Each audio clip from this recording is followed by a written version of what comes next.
तो दोस्तों आज हम फिर से आपके लिए लेकर आए हैं देश दुनिया की सभी ताजा बड़ी खबरें। फटाफट एक एक कर विस्तार से आज आपको बताएंगे, तो वीडियो को अंत तक जरूर देखें। दोस्तों पहली खबर में आपको बता दें कि ऑस्ट्रेलिया के बाद अब कनाडा से हिंदू समुदाय को लगा बड़ा झटका। कनाडा में हिंदू मंदिर में तोड़फोड़ करके हिंदुओं के खिलाफ लिखे गए विवादित नारे, मोदी अमित शाह को कनाडा से बड़ा झटका।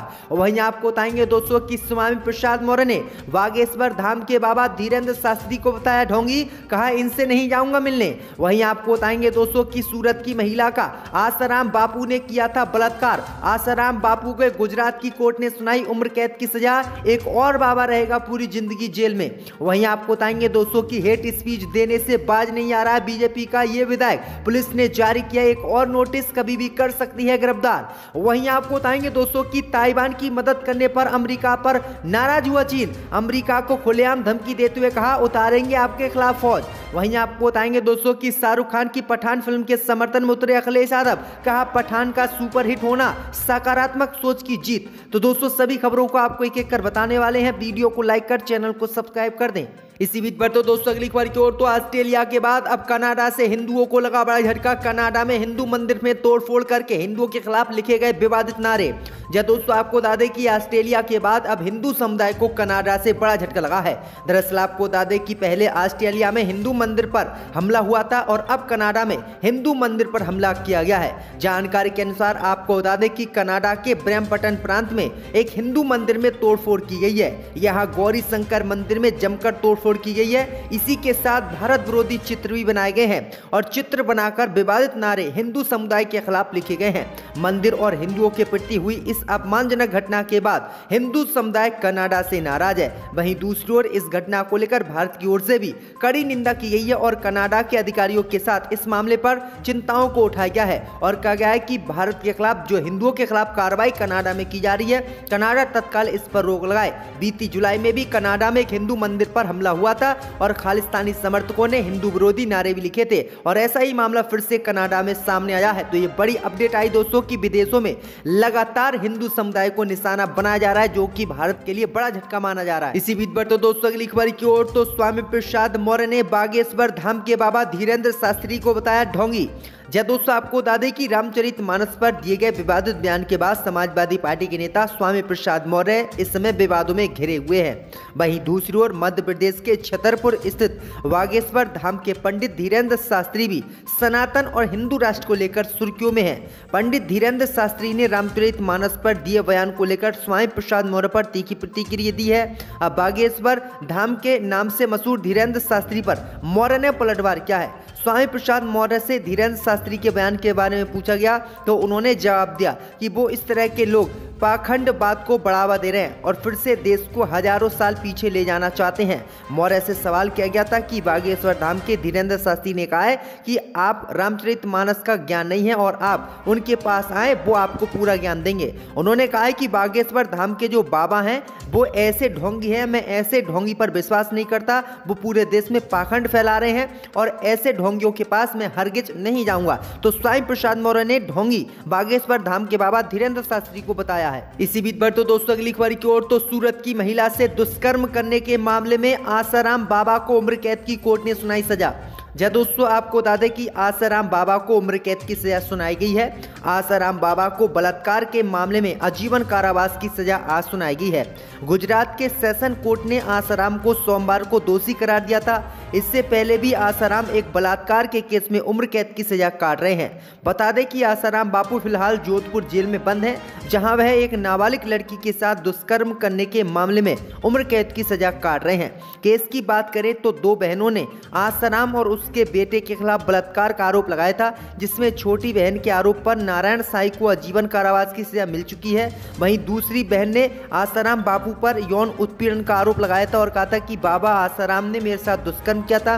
वहीं इसकी जांच काफी समय से चली और अब जांच में सामने आया कि बाबा आसाराम ने वास्तव में ही रेप किया, जिसके बाद सूरत के कोर्ट ने उन्हें आजीवन कारावास यानी उम्र कैद की सजा फिर से सुना दिया। तो ये बड़ी अपडेट आई दोस्तों कि बाबाओं की पोल किस तरह से देश में खुलती है। इसी बीच पर तो दोस्तों अगली खबर की ओर तो हेट स्पीच देने से बाज नहीं आ रहा है बीजेपी का ये विधायक। पुलिस ने जारी किया एक और नोटिस। दोस्तों आपको बता दें कि पैगंबर मोहम्मद साहब पर विवादित बयान देकर सुर्खियों में रहने वाले तेलंगाना से बीजेपी के निलंबित विधायक टी राजा सिंह को हैदराबाद पुलिस ने एक और नोटिस दिया है।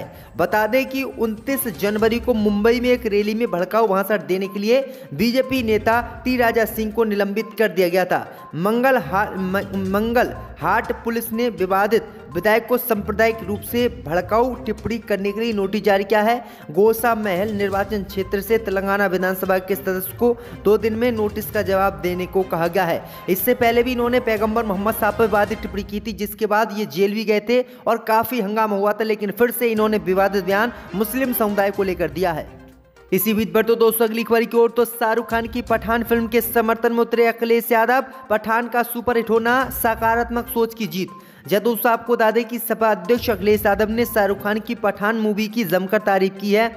अखिलेश ने ट्वीट कर कहा कि पठान का सुपरहिट होना देश और दुनिया में सकारात्मक सोच की जीत है।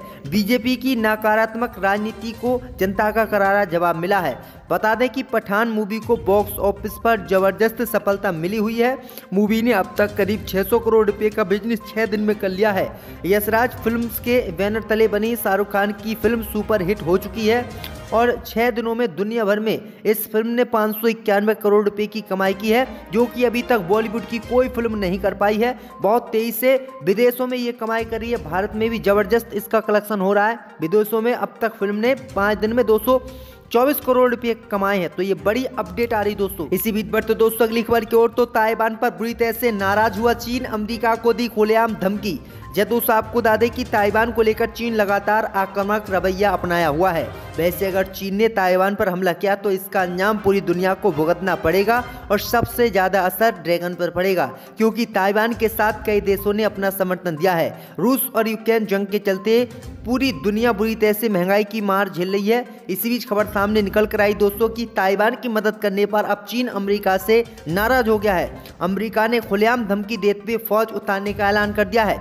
चीन ने कहा है कि अगर अमेरिका ताइवान की मदद करता है और हमारे रास्ते में रोड़ा बनता है तो वह अमेरिका से जंग करने के लिए तैयार है और वो अपनी फौज अमेरिका के खिलाफ उतारेगा। तो ये बड़ी अपडेट आई दोस्तों कि चीन और अमेरिका में भी युद्ध छिड़ सकता है। इसी बीच पर तो दोस्तों अगली खबर की ओर तो अजमेर की महिला डीएसपी ने ख्वाजा गरीब नवाज की तारीफ तो भड़के हिंदूवादी संगठन। जब दोस्तों आपको बता दें कि राजस्थान पुलिस सेवा आरपीएस की लेडी अफसर मेगा गोयल ने एक ट्वीट को लेकर यूजर्स उन पर भड़के हुए हैं। दरअसल आपको बता दें कि ख्वाजा गरीब नवाज का इस समय उर्स राजस्थान में चल रहा है और यहीं पर डीएसपी मेगा की ड्यूटी लगी है। मैं आपको बता दें कि ये ड्यूटी के दौरान इन्होंने एक ट्वीट किया और पूरे देश में ख्वाजा गरीब नवाज की तारीफ की।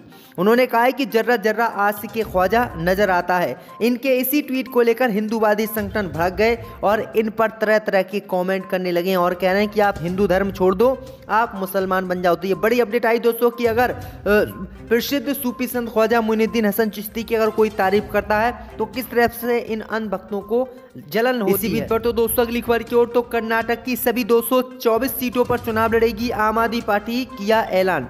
दोस्तों आपको बता दें कि इस साल दक्षिण भारतीय राज्य कर्नाटक में होने वाले चुनावी रण के लिए आपने भी पूरे जोश के साथ अपनी तैयारियों को धार देना शुरू कर दिया है। दिल्ली के सीएम अरविंद केजरीवाल की पार्टी ने ऐलान कर दिया है कि वह राज्य की सभी 224 सीटों पर अपने उम्मीदवार उतारेगी। मंगलवार को आम आदमी पार्टी के नेता अतिशी ने इसका ऐलान किया है। उन्होंने कहा है कि आम आदमी पार्टी आगामी कर्नाटक विधानसभा चुनाव के लिए एजेंडा तय कर रही है। इस दौरान उन्होंने भाजपा और कांग्रेस पर भी निशाना साधा। आप नेता ने कहा कि जहां भाजपा दिल्ली के मोहल्ला क्लिनिकों की तर्ज पर नमक क्लिनिक का वादा कर रही है, वहीं कांग्रेस 200 यूनिट मुफ्त बिजली देने का वादा कर रही है। उन्होंने दोनों पार्टियों को नकलची करार दिया है और कहा है कि वह कर्नाटक विधानसभा चुनाव में सभी सीटों पर अपने उम्मीदवारों को खड़ी करेंगे। इसी बीच पर तो दोस्तों अगली खबर की ओर तो कर्नाटक में मारे गए मुस्लिम युवक के परिजनों ने कर्नाटक में विश्व हिंदू परिषद के नेता की गिरफ्तारी की मांग की। दोस्तों आपको बता दें कि कर्नाटक के मैंगलोर में मुस्लिम युवक के पिता ने पुलिस से विश्व हिंदू परिषद के नेता शरण पंप बैल का नाम अपराध के साजिशकर्ता के रूप में दर्ज करने का आग्रह किया है। फाजिल के पिता उमर फारूक ने शहर के पुलिस आयुक्त एन शशि कुमार को दिए ज्ञापन में कहा है कि पंप बेल ने रविवार को तुमकुरू में एक भाषण में कहा था कि हिंदू युवकों ने सुलिया में भाजपा युवा शाखा के नेता प्रवीण नेहरू की हत्या की थी और इसकी हत्या फाजिल ने की है। वहीं आपको बता दें कि अब इसी मामले को लेकर मारे गए मुस्लिम युवक के परिजनों ने कर्नाटक में विश्व हिंदू परिषद के नेता की गिरफ्तारी की मांग की, लेकिन पुलिस इस कर्नाटक में बीजेपी नेता को माफ कीजिएगा विश्व हिंदू परिषद के नेता को गिरफ्तार करने के लिए तैयार नहीं है।